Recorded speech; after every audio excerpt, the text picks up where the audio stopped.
நலமான வாழ்வே நிறைவான பெருஞ்செல்வம்.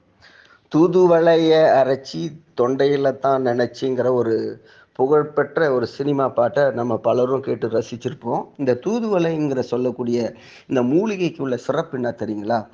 அந்த மூலிகையை நீங்கள் சட்னியாக செய்து அரைச்சி சாப்பிடலாம், அல்லது சாறா எடுத்து சாப்பிடலாம். ஊறுகாய் செய்து சாப்பிட்றது பயன் தராது, சரிங்களா? இந்த தூதுவளை கீரை நிறைய இடங்கள்ல பச்சையாகவும் கிடைக்குது, உலர்ந்த கீரையும் நமக்கு கிடைக்குதுங்க. இதுக்குள்ள மிக சிறப்பு நரம்புகளை பலமாக்க செய்யக்கூடிய ஆற்றல். அதே போல நுரையீரல் பிணிகள், அந்த லங்ஸ் ப்ராப்ளம் உள்ளவங்க அத்தனை பேருக்கு இது நல்ல ஒரு துணை செய்யக்கூடியது. தலைவலியை குணமாக்கக்கூடிய திறனும் அதுக்கு உண்டு. அதோட தாதுவை மிகுதியாக்கக்கூடிய ஆற்றல் இந்த தூதுவளைக்கு உண்டு. இந்த நல்ல தகவலை நாடெங்கும் பரப்ப எங்களது ஐலைஃப் சேனலை லைக் செய்யுங்க, ஷேர் செய்யுங்க, சப்ஸ்கிரைப் பண்ணுங்க. அன்புடன் காஞ்சி முகிலன்.